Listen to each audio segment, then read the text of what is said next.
ED के आरोपों पर सीएम केजरीवाल ने सुप्रीम कोर्ट में दाखिल किया जवाब। बोले, ईडी के चारों गवाहों का संबंध बीजेपी से, बीजेपी ने अपने हिसाब से सबूत बनाकर पेश किए। दिल्ली में आम आदमी पार्टी के कार्यकर्ताओं ने जेल का जवाब वोट से अभियान चलाया। केजरीवाल की गिरफ्तारी के खिलाफ चलाया अभियान। अरविंद केजरीवाल की गिरफ्तारी के विरोध में आम आदमी पार्टी का विरोध प्रदर्शन। दिल्ली के लक्ष्मीनगर मेट्रो स्टेशन के पास ह्यूमन चेन बनाकर जताया विरोध। केजरीवाल के मंत्री गोपाल राय का बीजेपी पर अटैक। कहा, आम आदमी पार्टी के चुनाव प्रचार से डर गई है बीजेपी। दिल्ली के लोग तानाशाही का जवाब देने के तैयार। आज से चुनाव प्रचार में उतरेगी अरविंद केजरीवाल की पत्नी सुनीता केजरीवाल। पूर्वी दिल्ली से आम आदमी पार्टी के उम्मीदवार कुलदीप कुमार के लिए करेंगे रोड शो। अरविंद केजरीवाल पर दिल्ली बीजेपी अध्यक्ष वीरेंद्र सचदेवा का बड़ा हमला। कहा, आपको तो शर्म के मारे इस्तीफा दे देना चाहिए था, लेकिन कुर्सी और बंगले के मुंह में नहीं छोड़ रहे पद। दिल्ली बीजेपी नेता मनजिंदर सिंह सिरसा का केजरीवाल पर हमला। कहा, सत्ता का लोभ ही है केजरीवाल। जेल में रहते हुए सत्ता का आनंद लेना चाहते हैं। उनके लिए देश हित से ऊपर निजी हित। केजरीवाल पर दिल्ली हाईकोर्ट की टिप्पणी पर बोले मनोज तिवारी। कहा, केजरीवाल की जिद के कारण दिल्ली का नुकसान हो रहा। केजरीवाल को दिल्ली की चिंता नहीं। लोकसभा चुनाव को लेकर एक्शन मोड में आम आदमी पार्टी। गोपाल राय ने वॉर रूम का उद्घाटन किया।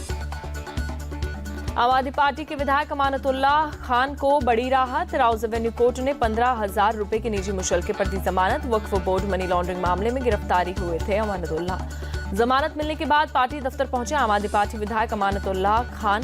पार्टी के नेताओं और कार्यकर्ताओं से मुलाकात की।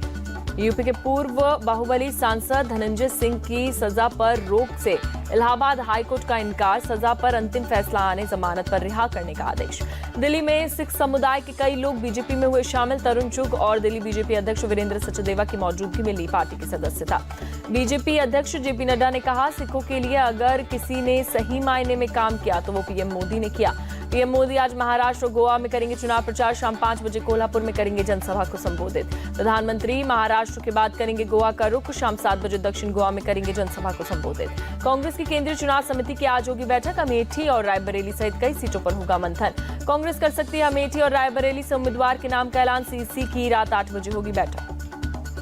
कांग्रेस अध्यक्ष खड़गे ने एमएसपी को कानूनी दर्जा देने की बात कही। पोस्ट कर लिखा, कांग्रेस एमएसपी को स्वामीनाथन आयोग के फॉर्मूले के तहत कानूनी दर्जा देगी।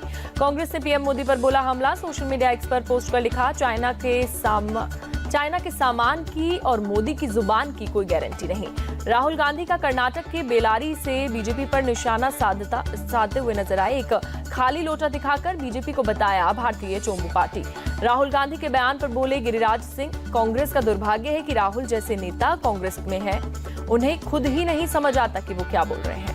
स्मृति ईरानी ने राहुल गांधी पर साधा निशाना। बोली, राहुल से वायनाड को अपना परिवार बताया था। लोगों को रंग बदलते हुए देखा है, लेकिन परिवार बदलते हुए पहली बार देखा। राहुल गांधी के पीएम मोदी के आंसू बहने वाले बयान पर बंगाल बीजेपी की नेता अग्निमित्रा पॉल का पलटवार। कहा, थोड़ा इंतजार कर लीजिए, फिर पता चलेगा किसकी आंखों से आंसू बहेंगे।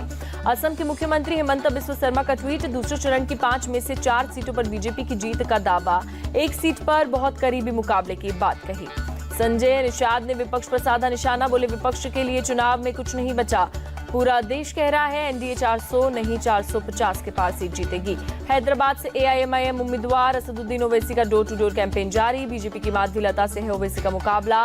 13 मई को हैदराबाद में डाले जाएंगे वोट। हैदराबाद में एआईएमआईएम चीफ असदुद्दीन ओवैसी का पीएम मोदी पर डायरेक्ट अटैक। कहा, पीएम मोदी हिंदू मुस्लिम में नफरत पैदा करो के असली एजेंडे पर आ गए हैं। ओवैसी ने पीएम मोदी पर लगाया रिजर्वेशन को खत्म करने का आरोप। कहा, सत्ता में दोबारा आए तो संविधान को खत्म कर देंगे। महाराष्ट्र में किसी मुस्लिम को टिकट न देने से नाराज कांग्रेस नेता नसीम खान को एआईएमआईएम का खुला ऑफर। ओवैसी के सांसद इम्तियाज जलील ने कांग्रेस छोड़ एआईएमआईएम के टिकट पर मुंबई से चुनाव लड़ने का दिया ऑफर। पीएम के बयान पर बोले कर्नाटक सीएम सिद्धारमैया। कहा, संविधान में धर्म के आधार पर आरक्षण का प्रावधान नहीं। पीएम मोदी वोटों का ध्रुवीकरण करने के लिए दे रहे हैं ऐसे बयान। तेजस्वी के बाद आरजेडी के एक और नेता का पीएम के 400 पार वाले नारे पर हमला। कहा, कल प्रधानमंत्री ईवीएम पर बोलते रह गए, लेकिन 400 पार का नारा नहीं दिया। 100 पार भी सीटें नहीं मिलने वाली। राजकोट से बीजेपी उम्मीदवार पुरुषोत्तम रूपाला ने क्षत्रिय समुदाय से फिर माफी मांगी। कहा, मेरी गलती के लिए प्रधानमंत्री मोदी का विरोध ना करें। पुरुषोत्तम रूपाला ने अपनी गलती मानते हुए क्षत्रिय समुदाय के योगदान का जिक्र किया। कहा, मोदी आज विश्व के नेता हैं, सिर्फ हमारे नेता ही नहीं। नई दिल्ली लोकसभा क्षेत्र से बीजेपी उम्मीदवार बांसुरी स्वराज ने किया चुनाव प्रचार। आईआईटी गेट के सामने एसडीए मार्केट के पास जनसंपर्क यात्रा। बासुरी स्वराज ने कहा, प्रधानमंत्री मोदी पर जनता का भरोसा है, इसलिए अब की बार 400 पार के संकल्प को जनता सिद्धि तक ले जाएगी। ऋषिकेश पहुंचे रॉबर्ट वाड्रा ने अमेठी से लोकसभा चुनाव लड़ने के लिए सवाल पर कहा, पूरे देश से आवाज आ रही है कि मुझे सक्रिय राजनीति में आना चाहिए। रॉबर्ट वाड्रा ने स्मृति ईरानी पर निशाना साधते हुए कहा, उन्होंने अपने वादे पूरे नहीं किए, बिना सबूत के मुझ पर बार बार आरोप लगाए। वारिस पंजाब दे का प्रमुख अमृतपाल सिंह लड़ेगा चुनाव। अमृतपाल की मां ने क्या कंफर्म, बोली खजूर साहिब से निर्दलीय उम्मीदवार के रूप में चुनाव लड़ेगा अमृतपाल। ओडिशा के अंगुल में धर्मेंद्र प्रधान ने पार्टी नेताओं के साथ बैठक की। बैठक के बाद प्रधान ने पार्टी के नेता और कार्यकर्ताओं को परोसा भोजन। बीजेपी नेता शहजाद पूनावाला ने कांग्रेस पर साधा निशाना, बोले जब कांग्रेस जीतती है तो ईवीएम ठीक और जब हारती है तो ईवीएम खराब हो जाती है। ईवीएम तो बहाना है, असल में परिवार को बचाना। कांग्रेस नेता जयराम रमेश ने कहा, वीवीपैट को लेकर जिस याचिका को सुप्रीम कोर्ट ने खारिज किया उसमें कांग्रेस पक्षकार नहीं थी, फिर भी पीएम बोल रहे हैं विपक्ष माफी मांगे। राजस्थान कांग्रेस की बड़ा एक्शन, पूर्व विधायक अमीन खान और राज्य इकाई के पूर्व सचिव बालेंदु सिंह शेखावत को किया गया सस्पेंड। अमीन खान और बालेंदु शेखावत पर पार्टी विरोधी गतिविधियों का आरोप, 6 साल के लिए पार्टी से किया गया निलंबित। तृणमूल कांग्रेस ने चुनाव आयोग को लिखी चिट्ठी, वोटिंग वाले दिन संदेशखाली में सीबीआई की रेड पर जताई आपत्ति। सीबीआई की कार्रवाई पर भड़की टीएमसी कुणाल घोष, बोले हमने कोई हथियार नहीं देखे, हो सकता है हमारे प्रतिद्वंदियों ने रखे हों। बंगाल बीजेपी नेता शुभेंदु अधिकारी ने कहा, संदेशखाली में पाए गए सभी हथियार विदेशी हैं, ऐसे हथियारों का उपयोग आतंकवादी करते हैं। टीएमसी आतंकी संगठन घोषित होना चाहिए।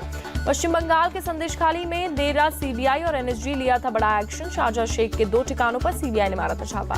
सीबीआई ने शाहजहां शेख के एक रिश्तेदार के घर से भारी मात्रा में हथियार बरामद किया। मौके पर पहुंची एनएसजी की बम स्क्वाड की टीम। एनएसजी बम स्क्वाड की टीम में देर रात तक पूरे इलाके के लिए तलाशी। 3 विदेशी पिस्तौल सहित 7 पिस्तौल, 348 कारतूस और कई देसी बम जब्त। सीबीआई की कार्रवाई के खिलाफ सुप्रीम कोर्ट पहुंची ममता सरकार। कलकत्ता हाई कोर्ट के सीबीआई को रेड करने की इजाजत देने के फैसले को दी चुनौती।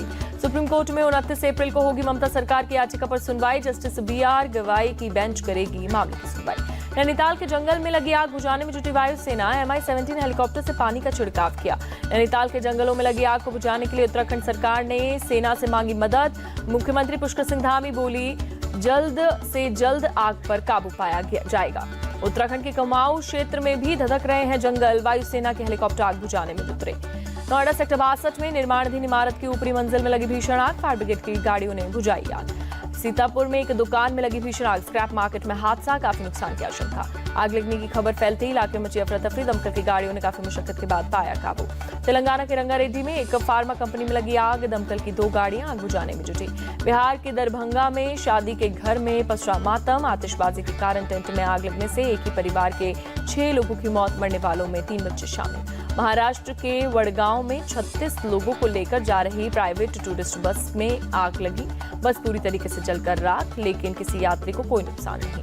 छत्तीसगढ़ में बीजेपी नेता ईश्वर साहू के बेटे भुवनेश्वर साहू मर्डर केस में सीबीआई की एंट्री। एफआईआर दर्ज कर शुरू की जांच। राजस्थान के अजमेर में मौलाना की हत्या। मोहम्मदी मस्जिद में घुसकर 3 नकाबपोश बदमाशों ने पीट कर ली जान। मामला दर्ज कर आरोपी की तलाश में जुटी पुलिस। दिल्ली के जहांगीरपुरी इलाके में महिला की गोली मारकर हत्या। दिन दहाड़े हुई वारदात से पूरे इलाके में मचा हड़कंप। परिवार वालों ने पुलिस को दी शिकायत। कहा, आरोपी ने अपने साथियों के साथ घर पर आकर महिला को मारी गोली। मौके पर पहुंची एफएसएल टीम ने की जांच। पुलिस को दी शिकायत में परिवार वालों ने लगाया आरोप। कहा, बेटी के साथ नाबालिग आरोपी करता था छेड़छाड़। फिलहाल आरोपी फरार। पुलिस की टीम नेपाल भेजी गई। महाराष्ट्र के नांदेड़ में एक मतदान केंद्र पर हैरान करने वाला मामला। एक युवक ने कुल्हाड़ी से ईवीएम मशीन को तोड़ा।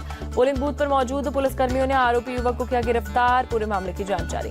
जम्मू कश्मीर के रामबन में जमीन धंसी। 50 से अधिक घर और बिजली ढांचा हुआ क्षतिग्रस्त। जमीन धंसने के बाद कई घरों में आई दरारें। गूल और रामबन के बीच सड़क संपर्क टूटा। कई परिवारों को सुरक्षित स्थानों पर जाना पड़ा। अयोध्या में चाइल्ड वेलफेयर कमेटी ने 95 बच्चों को किया रेस्क्यू। अवैध रूप से यूपी से बिहार ले जाए जा रहे थे बच्चे। राजस्थान के दूदू जिला कलेक्टर हनुमान माल ढाका के यहां एंटी करप्शन ब्यूरो का छापा। 25 लाख घूस मांगने के मामले में कार्रवाई। एमपी के जबलपुर में हिस्ट्री शीटर के यहां निगम की कार्रवाई। हिस्ट्री शीटर शमीम खान के भाई सलीम खान के अवैध निर्माण पर चला बुलडोजर। गुजरात एटीएस ने अवैध हथियारों के साथ 6 बदमाशों को किया गिरफ्तार। आरोपियों के पास से 25 पिस्टल और 90 कारतूस बरामद। दिल्ली पुलिस ने रील बनाने वाले एक शख्स को किया गिरफ्तार। सड़क पर कुर्सी और मोटरसाइकिल रखकर रील बना रहा था। हैदराबाद में फोन तस्करी रैकेट का भांडाफोड़। पुलिस ने 5 सूडानी नागरिक समेत 17 आरोपियों को किया गिरफ्तार। 1,75,00,000 रुपए के 703 स्मार्टफोन जब्त किए। यूपी के इटावा में सड़क हादसा, स्कूली बच्चों से भरा टेम्पो अनियंत्रित होकर पलटा, 7 बच्चों समेत 9 लोग घायल। रांची के मांडर इलाके में अनियंत्रित होकर पलटी स्कूल बस, हादसे में 15 बच्चे जख्मी। मध्य प्रदेश के बुरहानपुर में बड़ा सड़क हादसा, पहाड़ी से 50 फुट गहरी खाई में गिरी 40 यात्रियों से भरी बस, किसी के भी हताहत होने की सूचना नहीं। मध्य प्रदेश के मंडला में सड़क हादसा, मंडला जबलपुर मार्ग पर अनियंत्रित बस पलटी, हादसे में 20 लोग घायल। तमिलनाडु के कल्लाकुरिची में सड़क हादसा, अनियंत्रित होकर पलटी बस, 15 लोग घायल। प्रयागराज पुलिस के हाथ लगी बड़ी सफलता, पुलिस ने 3 गांजा तस्करों को किया गिरफ्तार। आंध्र प्रदेश के विजयनगरम में चेकिंग के दौरान एक गाड़ी से भारी मात्रा में सोना और चांदी बरामद, पुलिस ने 6,40,00,000 रुपए की कीमत का सोना चांदी किया जब्त। तारक मेहता का उल्टा चश्मा फेम गुरचरण सिंह उर्फ रोशन सिंह सोढी पिछले 6 दिन से लापता, परिवार ने दिल्ली पुलिस में दी शिकायत। 22 अप्रैल को मुंबई के लिए निकले थे रोशन सिंह सोढी, जांच में जुटी पुलिस। यूपी के प्रयागराज में गर्मी ने तोड़ा रिकॉर्ड, पारा 43 डिग्री के पार पहुंचा, 30 जिलों में हीट वेव का अलर्ट। हरियाणा के करनाल में बीती रात हुई बारिश, मौसम में बदलाव से लोगों को गर्मी से मिली राहत। हिमाचल प्रदेश के लाहौल स्पीति में हुई ताजा बर्फबारी दिखा खूबसूरत नजारा। भारतीय विदेशी मुद्रा भंडार में लगातार दूसरे हफ्ते गिरावट, 2 अरब 28 करोड़ डॉलर की कमी दर्ज। भारतीय विदेशी मुद्रा भंडार 640 अरब 33 करोड़ डॉलर पर पहुंचा। आरबीआई ने 19 अप्रैल को खत्म हुए सप्ताह की रिपोर्ट जारी की। मार्च में मारुति सुजुकी का नेट प्रॉफिट में 47.8% की बढ़ोतरी, 3,877 करोड़ के पार पहुंचा मुनाफा। इजराइल के राष्ट्रीय सुरक्षा मंत्री बेन गुवेर की कार हादसे का शिकार, बुरी तरीके से घायल बेन गुवेर को अस्पताल में कराया गया भर्ती। हिजबुल्लाह ने लेबनान से इजराइल पर किया हमला, इजरायली सेना के काफिले को टारगेट करने का दावा। हिजबुल्लाह ने एंटी टैंक मिसाइल की फायरिंग का वीडियो जारी किया, इजरायली सेना की 2 गाड़ियों को उड़ाने का दावा। इजरायली सेना ने लेबनान में एक कार को उड़ाने का वीडियो किया रिलीज। अल जमा अल इस्लामिया के अधिकारी मुसाब खलाफ को मार गिराने का दावा। इजरायली सेना ने अराद के पास रेगिस्तान से एक मिसाइल का मलबा बरामद किया, ईरानी हमले में इंटरसेप्ट किए जाने का दावा। इजरायली सेना ने हेलीकॉप्टर की मदद से मिसाइल के मलबे को हटाया, सर्फेस टू सर्फेस मिसाइल का वीडियो जारी किया। इजराइल और हमास के बीच सीजफायर की मिस्ड की कोशिश के बीच गाजा पर आईडीएफ का हमला जारी, गाजा बॉर्डर पर दागे गए कई मिसाइल्स। आईपीएल में आज डबल हेडर मैच, पहले मुकाबले में मुंबई इंडियंस और दिल्ली कैपिटल्स के बीच दिल्ली के अरुण जेटली क्रिकेट स्टेडियम में भिड़ंत। मुंबई इंडियंस ने पिछले मैच में दिल्ली को 29 रन से हराया था। इस बार दिल्ली अपने घर में हार का हिसाब चुकता करनी चाहेगी। आईपीएल में आज दूसरा मैच लखनऊ के कान्हा क्रिकेट स्टेडियम में होगा, आमने सामने होगी लखनऊ सुपर जायंट्स और राजस्थान रॉयल्स।